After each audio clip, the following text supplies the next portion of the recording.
Olá, meus irmãos, estamos aqui com mais uma aula do nosso Estudo Básico do Espiritismo, volume 1. Estamos ainda no primeiro módulo, né, que é Introdução ao Estudo, e agora no roteiro de número 7, cujo tema é a evolução do pensamento religioso, primeira parte. Então, essa será a 21ª postagem, né, que nós vamos fazer lá no canal, e, na sequência, a aula de número 20.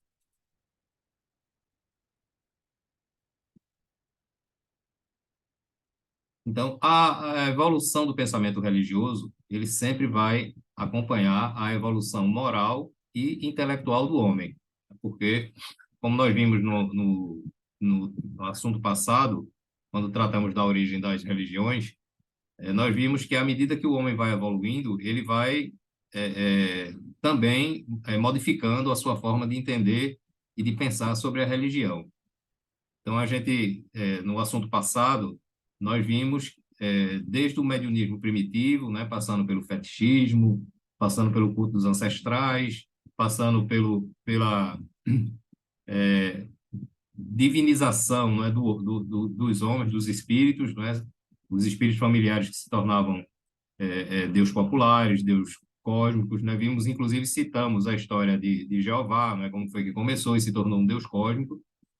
E passamos pelo horizonte profético, né, onde existiam aqueles profetas, né, que davam comunicações dos espíritos, né, ali ainda existia o mediunismo coletivo, né, digamos assim, no horizonte civilizado, e no horizonte profético começa a individualização da mediunidade até chegar no horizonte espiritual. Né? Então, vimos ali como foi que começou a origem das religiões. As primeiras manifestações de religiosidade estavam relacionadas à realização de sacrifícios que poderiam agradar a Deus. Os homens não viam a Deus como fonte de bondade.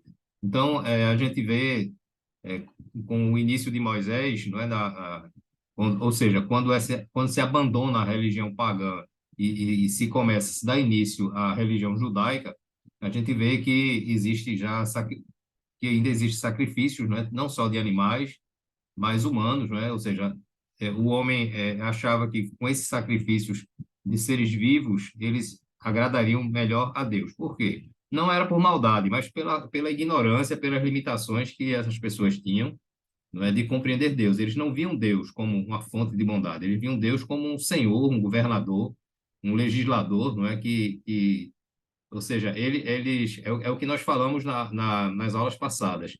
O homem entende Deus de acordo com com a sua própria ação, de acordo com aquilo que ele é, com a sua própria personalidade. Então, se naquela época o objetivo era conquistas, não é? Era se tomar territórios, era se ter o poder de escravizar as pessoas, logicamente que o Deus que eles manifestavam, o Deus Jeová, não é, que é um Deus sanguinário, não é um Deus cruel, como a gente vai ver na própria história, ele tem que ser similar, não é? Ter as mesmas características do homem da época. Então, entregavam-se aos instintos animalescos. Não existia senso moral. Acreditavam que o sacrifício de animais tinha mais valor aos olhos de Deus. Então, esses homens primitivos, não é? Eles tinham cometiam esse equívoco em relação à compreensão da própria divindade. O valor do sacrifício era proporcional à importância da vítima. Por isso, de animais, eles passaram a sacrificar seres humanos, né? Então, a gente teve aí uma passagem da história da humanidade muito triste, né? Onde até pessoas eram sacrificadas em nome de Deus. Na época atual, vez por outra, a gente pega algumas aberrações, né? Alguns casos isolados de pessoas completamente ensandecidas, né? Fanáticas, né? Crentes em determinados artifícios, e que a gente, infelizmente, vê alguns casos aí de crianças que são sacrificadas em determinadas seitas, né? Diabólicas, satanistas, não é, que pessoas se entregam aí ao seu desvario e cometem ainda esses sacrifícios, infelizmente, não é? Mas naquela época era muito comum, na época passada. A ideia primitiva de Deus é de natureza antropomórfica, ou seja, a forma e atributos humanos. Então, essa ideia que nos acalentou, pelo menos aconteceu comigo, né, na infância, de ver Deus como um senhor velho, não é, barbudo, com um cajado, sentado lá no seu trono no céu, não é? tomando conta e cercado de anjos, recebendo as suas ordens, as suas instruções, isso aí vem da cultura ancestral nossa, não é? De dar forma humana a tudo aquilo que a gente não compreende. É por isso que se foi criado um Deus antropomórfico, não é? Que tem a forma e os atributos humanos. Eles eram incapazes de conceber um ser imaterial, sem forma determinada, atuando sobre a matéria. Então, o homem, ele era a medida de si próprio. Então, como ele não conseguia entender, não é? Ele tinha limitações intelectuais e ele não conseguia entender que existisse um ser, não é? Sem uma forma determinada, porque o homem só conhecia, como ainda hoje, né? A maioria das pessoas só conhece aquilo que é matéria, aquilo que é palpável, ponderável.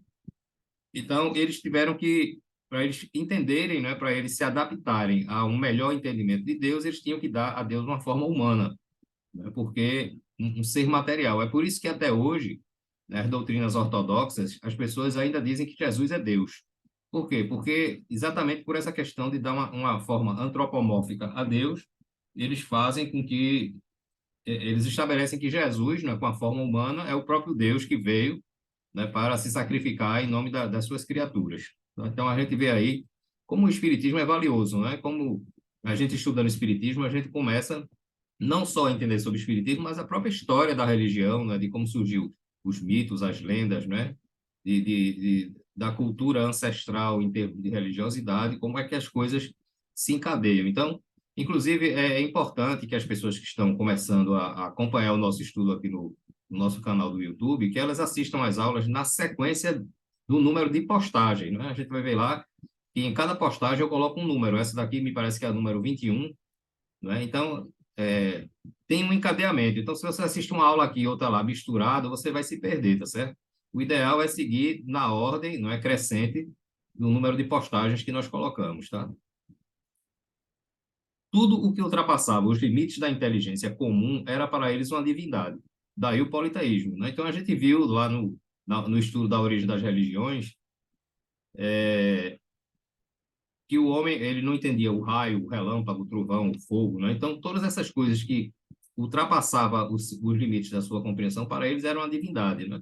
Os espíritos, né, que se comunicavam e faziam coisas sobre-humanas, então para eles eram divindades. Daí surgiu o politeísmo, ou seja, então o fogo era um deus, o trovão era um deus, o raio era um deus, os espíritos eram um deus, cada espírito era um deus diferente. Então veja que a ideia do politeísmo, da existência de várias divindades, né, que depois passa para a cultura grega e, consequentemente, a romana, ela vem daí dessa falta de compreensão, né? Então, tudo aquilo que ultrapassava a inteligência do homem era tido como uma divindade. Então, eles chamavam Deus de tudo o que era sobre-humano. Os espíritos eram deuses, alguém com qualidades não compreendidas era um deus. Então, tudo aquilo que se diferenciava, que se destacava em superioridade, né? Seja ela qual fosse, a condição humana era tido como um deus. Então, veja como é que surge aí a questão do politeísmo. Os deuses eram representados por animais, vegetais e seres inanimados. Então, a gente viu aí que se denominava de Deus todas essas coisas. No animismo, nasce todo tipo de adoração. O animismo é a manifestação da própria alma. Então, o homem chega num período, né, de compreensão, de entendimento de Deus, que ele dá à sua própria alma as coisas. Não é? A gente viu isso também lá no estudo da origem das religiões. Então, ele não só dá vida, não é, aos seres, de uma forma geral, animados ou os seres inanimados, mas como ele também dá a sua própria alma. Então, quando é a manifestação da própria alma, a gente chama de animismo. Né? Então, a gente viu que lá no horizonte agrícola, entre o horizonte agrícola e o civilizado, o animismo é muito intenso, né, no homem daquela época. E a gente viu também que é nesse momento que surge a litolatria, que é a adoração por pedras, a fitolatria por vegetais, a zoolatria por animais, e a idolatria não é por deuses, não é por celebridades, por pessoas que se destacavam, né, que tinham qualidades que não eram compreendidas, não é, que estavam acima da humanidade. Então, a gente vê aí que desta última, inclusive, a idolatria, surge a mitologia, né, a mitologia grega, né, principalmente, né, e existe a mitologia nórdica também, né, que, então, ou seja, em algumas civilizações ali daquelas regiões ali, a mitologia era bastante acentuada, não é? E ela vem exatamente da idolatria de se adorar super-homens, não é? Pessoas que tinham qualidades acima da capacidade humana, né? Então, veja aí, é onde se firma o politeísmo, né? Ou seja, os vários deuses existem aí, principalmente depois, ele se consolida, digamos assim, o politeísmo com a mitologia. As lendas e fábulas constituem o acervo mitológico de um povo. São experiências vividas por ancestrais que refletem na atualidade. Então, é o caso de Jeová, não é? Então, Jeová começa como um deus familiar, depois se torna um deus popular porque a sua fama vai ganhando grandes proporções, tá certo?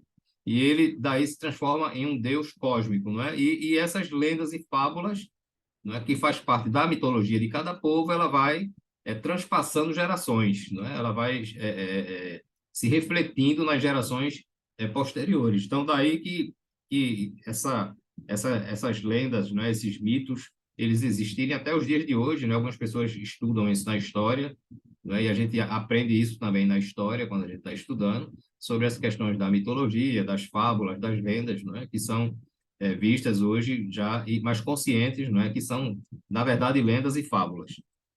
O desenvolvimento da ideia de Deus acompanha a ideia da imortalidade do ser.